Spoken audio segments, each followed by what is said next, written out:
Ever feel stuck trying to get that dreamy film look on a budget? Maybe you're working with a 8-bit footage, no fancy plugins, and definitely no lot, just raw determination. Well, you are in the right place today. I'll show you how to craft a cinematic film look straight inside DaVinci Resolve with the tools that you already have. No gimmicks, no extra, just raw creativity. And if I can make magic happen with minimal gear, so can you. Let's level up your footage and make it screen film. Grab your coffee, maybe just a bottle of water, buckle up, and let's dive right in. And I need to lay a foundation here that I have seen so many people that sells LUTs, and they will tell you at the end of the day that the LUT cannot work with a 8-bit footage. Honest, if you're going to be very honest with you, I'm not sure there is a project that has a budget for any camera that is higher than 12-bit footages, and they do not have a budget for a standard colorist. But here you are as a growing filmmaker that you're just shooting out. Some of you are just even maybe using your iPhone 16 raw footage to test how you can grade, or you're downloading some, except you are downloading some raw footages online. But I barely have seen someone who is just trying to learn coloring and is going to rent RE 35mm or going for RELF. Definitely you are starting from creating small content, small videos, some small shorts, small documentary videos. These are the set of people that my tutorials are for, because if you are already a pro, I'll tell you that this is just the right time to leave this particular video right now and maybe unsubscribe from my YouTube channel. But if you're just a growing filmmaker and a colorist like me, I'll tell you that you are in the right place.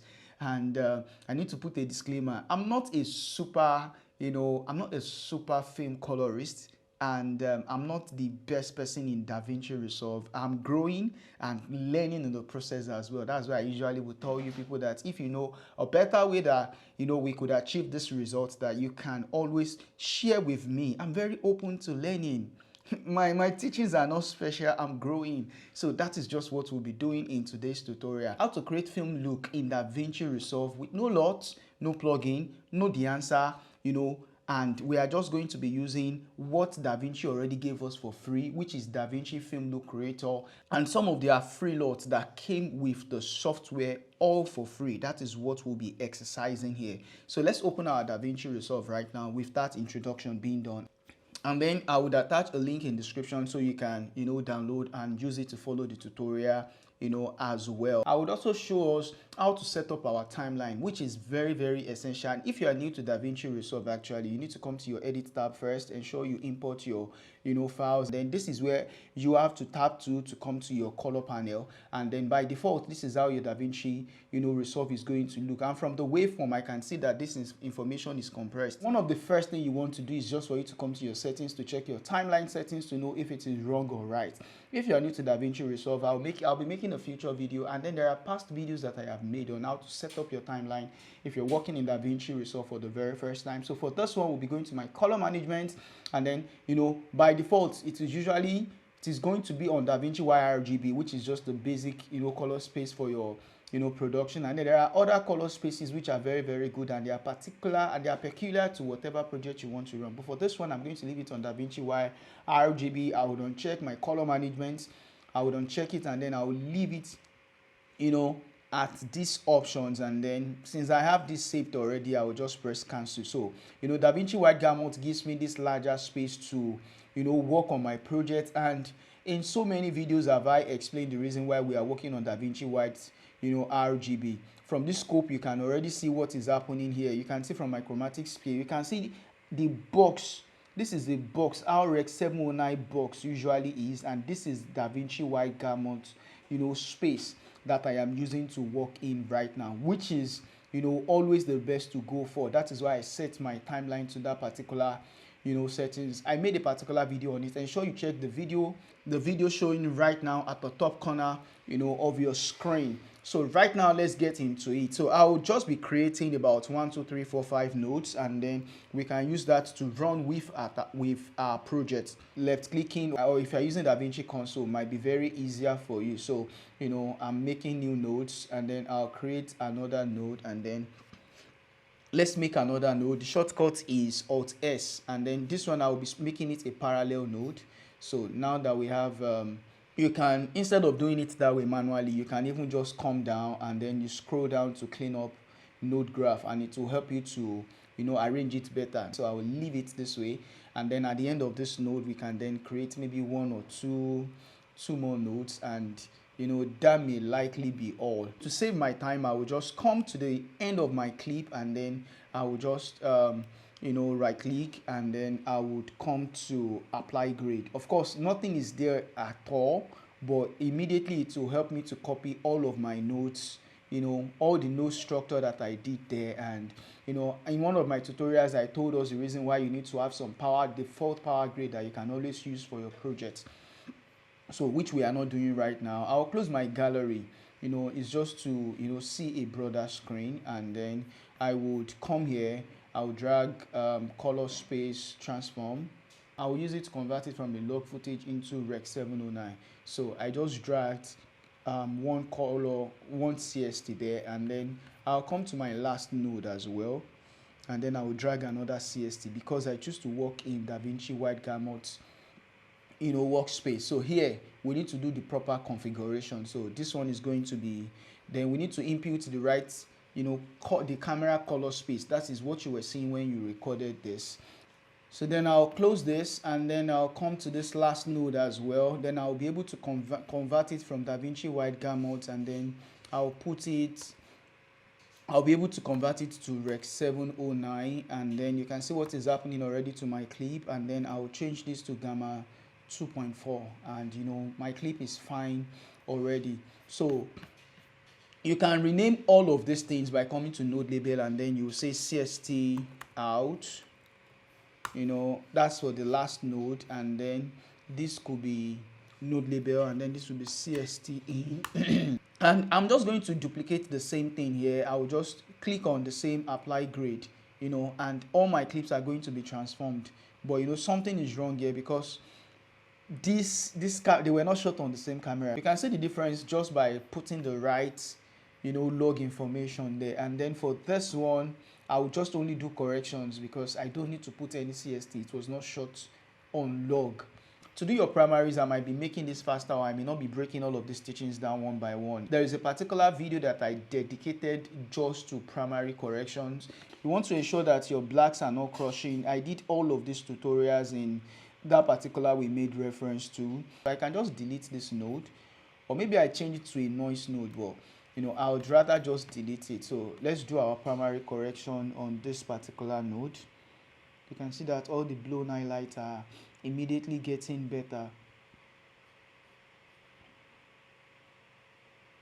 Okay, let me bring down this a bit. Let's expose for our midtones, and let's justify if the midtones is fine, and rightly expose. Okay, let's give it one more, and then bring down the highlight again. You know, just with 2 nodes or 3 nodes, you can see the difference we've been able to make, you know, just by converting to CST. So the next thing that we'll be doing now is just to add contrast, and I'll push out the highlight a bit, and then I'll do the opposite here in my shadow, you know, and then maybe now bend this a bit just to have a kind of sweet spot. So let's check the difference we've been able to make before and after. As you can see, we've not even used any LUT. You know, using LUT when you do not even know how to, you know, do your balance correction is a very terrible thing to do. If we could make any difference, I'll push the highlight in, and then I'll bring my shadows down a bit. Okay, and then create that sweet spot here. And you know, let's see before and then after. You know, I like the contrast already. Let's use this for skin correction. Let's see if we can correct their skins here. And to do that, I'll come to, you know, my qualifier and ensure this is checked on. Ensure this is checked on, and then you can tap on anyone's skin there, especially the bright people there. Think it works more, and then you can check in your highlights, you know, which will help you to see your highlights. You can use shift H for you know, you can use shift H for the shortcut. So as you can see, so now I want to just select the skin only, and you have to do that cautiously to ensure you are selecting the skin only. And you know, our skin usually will fall in the warm part, which is between your red and yellow, majorly orange. No matter what the person's skin color is, you can always get it. You want to ensure that you refine your selection so well, so that, you know, and don't forget, always denoise your selection so that it would blend very well. You can see the adjustment it is even making here from my, you know, extent on my scopes. Okay, so I feel like their skin has been selected, and for you to work on your skin tone perfectly, you want to come to your vector scope so that you can see if their skin is falling on the right line, as you can see. And don't be worried about these trousers, actually it's brown, falls in between brown where the vector scope is. So what you want to just do is to use your offset and push it towards where the line is meant to be, and you know, you want to do that gently. So let's look at our before, after, before, and then, you know, after. You know, we'll come to our log wheels and then push our highlight towards the blue a bit, and then bring our midtones. I'll push it really towards this orange. Let me check what I'm doing. Okay, and then our shadow, you want to move it slightly towards the red, and then we are going to do some refinement here with our low range and then our high range. So at times you may just want to use the power window to see what exactly you are doing.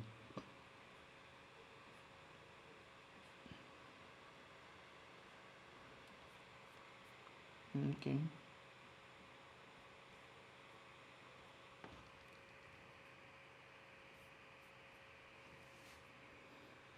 Okay, so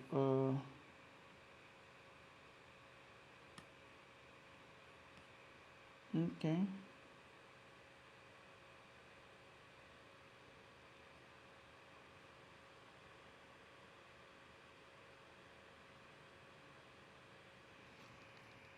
Okay.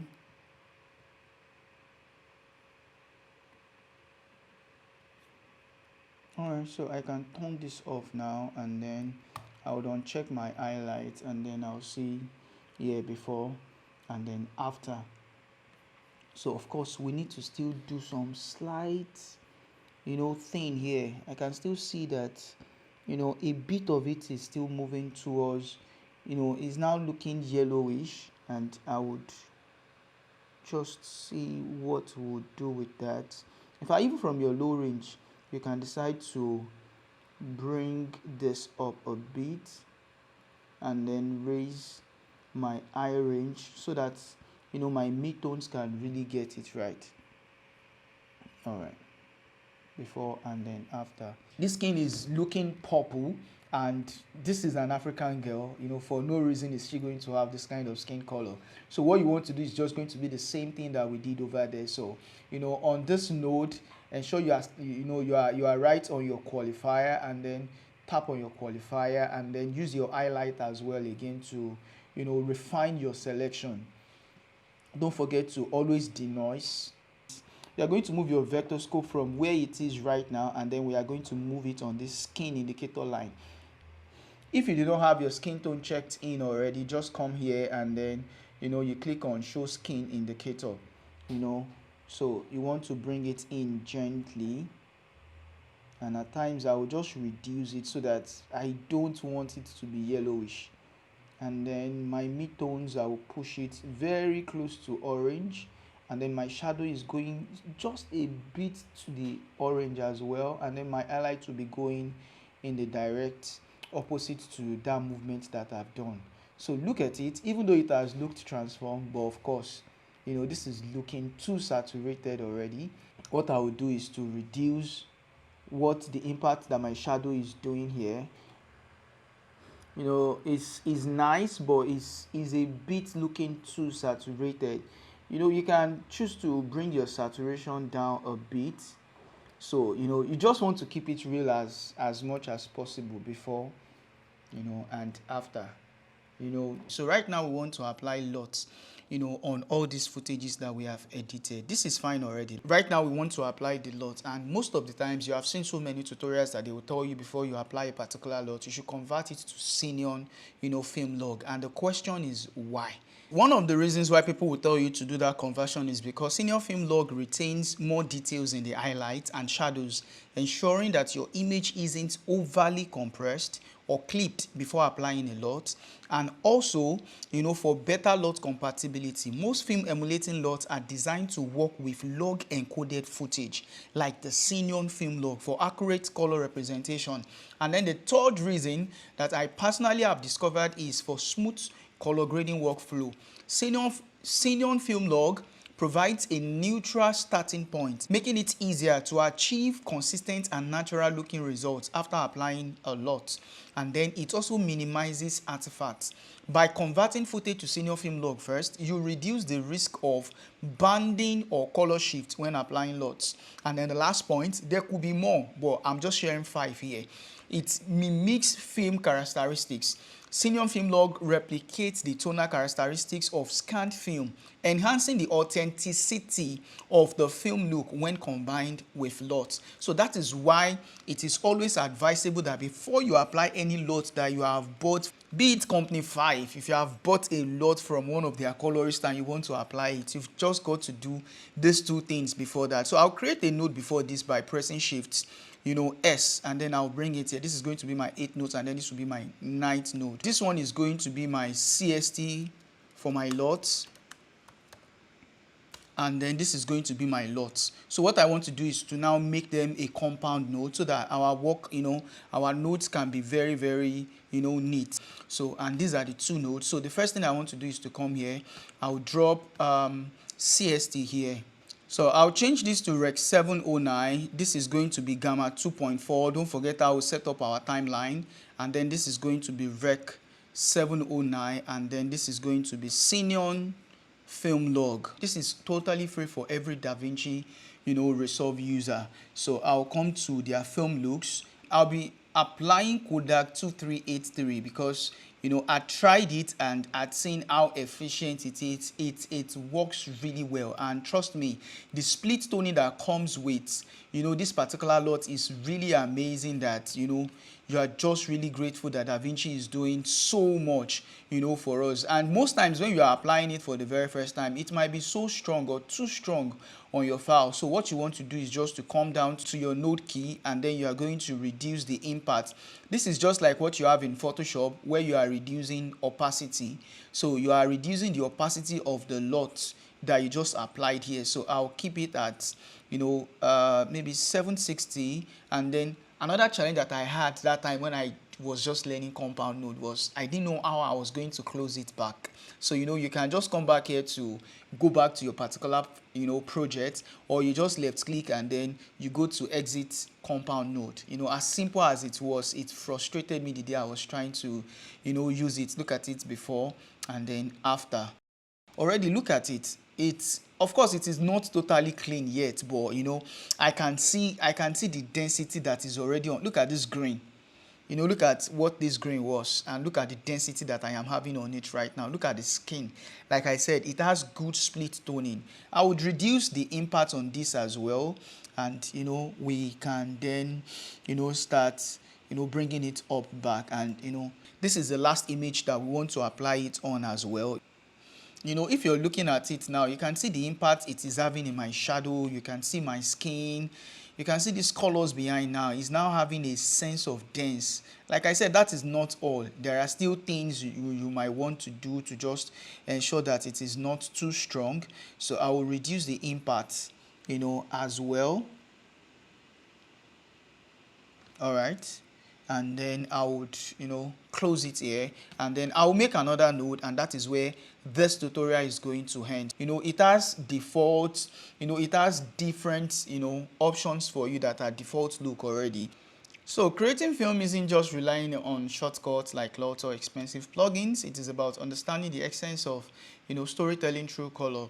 With the tools you already have in DaVinci Resolve, you have the power of crafting stunning visuals and evoke emotions, depth, and character. Remember, it is not the tools but your visions and creativity that truly matters. So, take what you have learned today, experiment, and make it your own. Because at the end of the day, the magic of filmmaking lies in the hands of the artist.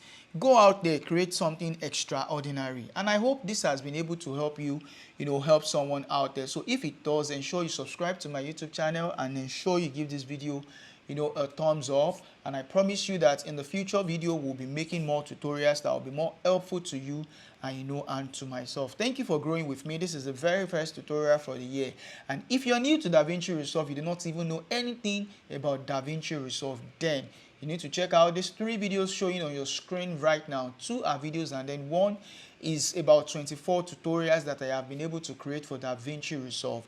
Thank you, and I'll see you in my next video. Thanks.